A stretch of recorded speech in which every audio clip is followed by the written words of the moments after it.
This is Jamie Drummond for Good Food Revolution. I'm joined all the way from exotic, rainy Toronto today by John Bunner, Director of Operations for the Alo Group, and Chef Patrick Kriss. How are you both today, gentlemen? We're doing great. Thank you. Thanks for having us. Excellent, excellent. Well, it's nice to see you, Chef. I've not seen you for a while. Today, It's been a we are while, going yeah. to speak about this little thing here, Southside Fizz. Southside Fizz. So I'm not one that usually drinks ready to drink cocktails. However, I thought I'd give this a chance, and I rather enjoyed it. I'm not making that up. I actually tasted a lot of the other ones in that rather crowded marketplace, and I was sent three samples of this, and actually downed them all over the course of about 90 minutes. And I had to go out and buy some more for today. It was, that nice weekend we had about 2 weekends ago. I was up at the Yeah. cottage and I was just guzzling these things. So, if you don't mind, I'd like to inquire about what gave you the inspiration to do an RTD? Because, Chef, you said you don't usually drink ready to drink cocktails. What about you, John? I like cocktails. Okay. We but one problem with cocktails is you can drink them a little too quickly. It's the best way to drink them. Yeah. And one cool thing you can do with a lot of cocktails, you can take that concentrated flavor, and in many a case, you can lengthen it out with soda, and it tastes incredible, and it gives you a longer session with the drink, and it just enables you to maybe ease into the experience a little bit more. So we have a love of classic cocktails. Yeah. We also got into making cocktails for retail during the pandemic, which so many people did. But it's pretty hard to sell a concentrated cocktail.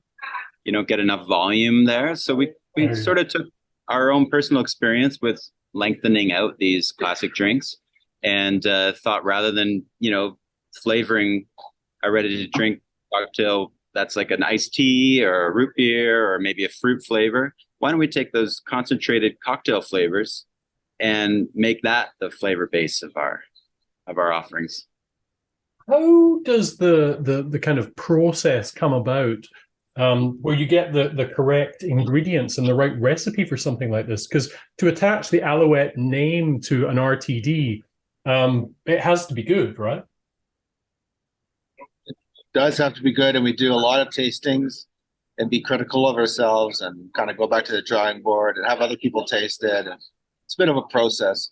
So how does it work from one that you would make in, say, Aloette in Toronto, and how do you go about I can imagine how you would do the tasting at the bar, but then how does that work when you're upscaling to a commercial product like this?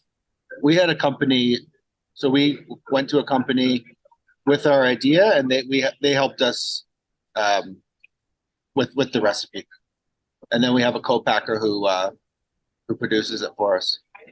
So was there anything in particular that gave you the inspiration to go down the route of the Southside Fizz, that kind of take on the famous South Side? Was that a cocktail that you served often at Aloette?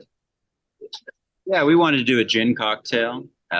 We think there's a little bit more room there for gin lovers in the world. But we also want to find something that's super approachable. We could have done a gimlet,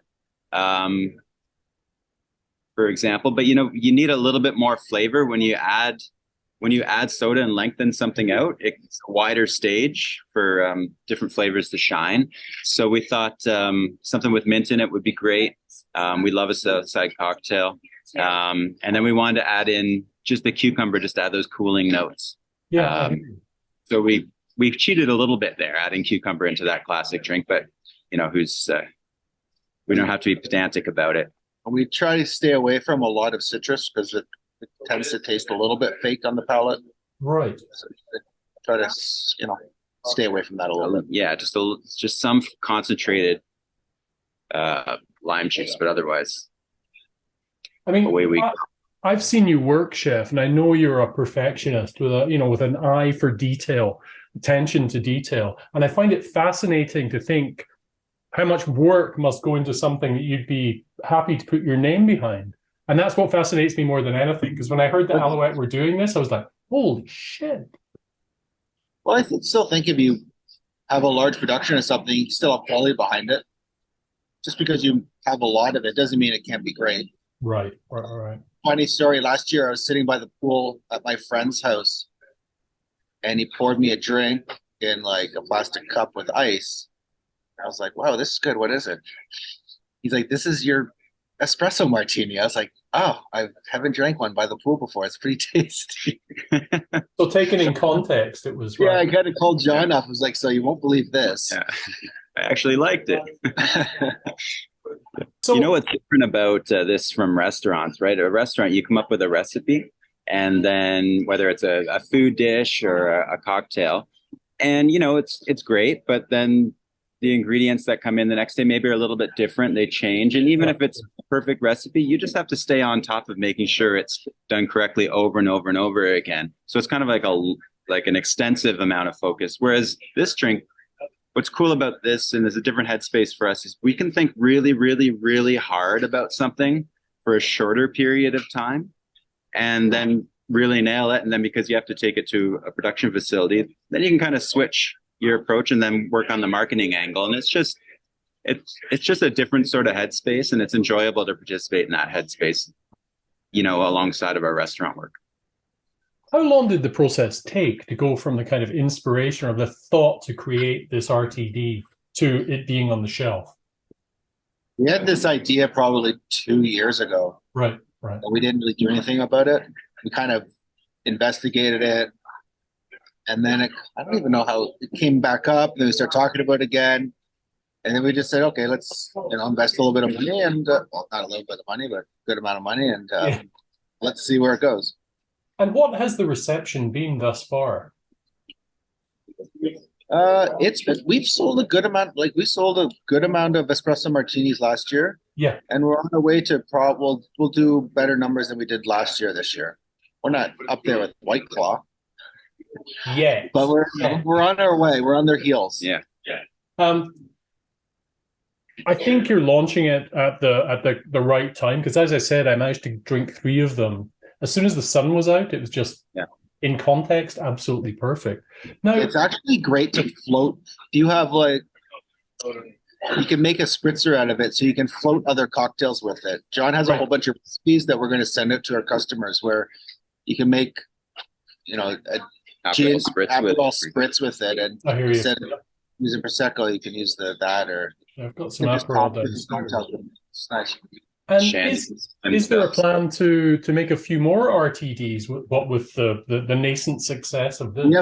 We have 5 recipes right now. Oh wow! So we have a Cosmo, we have a Pina Colada, we have this, we have espresso martini, an old fashioned. And an old fashioned. Old fashioned kind of tastes like cream soda, an old school kind of cream soda. Excellent. Well, I look forward to consuming a fair bit of these over the summer. I had to purchase a whole load of different RTDs just to kind of, so I could compare and contrast. And my wife was finding all these RTDs in the recycling and thinking I had developed some problem. But I assured her it was just research for being able to send you some more. We'll send you some more. Oh no, I'd be all over that. I'd be all over that. Send you some more. Chef and John, thank you very much for joining us at Good Food Revolution today. I appreciate your time. And hopefully we'll see you at some point down in Toronto. Yeah, come for dinner. We should do that. It's been a while. Yeah, send me an email and I'll set you up with a reservation. Sounds lovely. Chef, John, take care. Thanks, man. Thank you. Bye for now.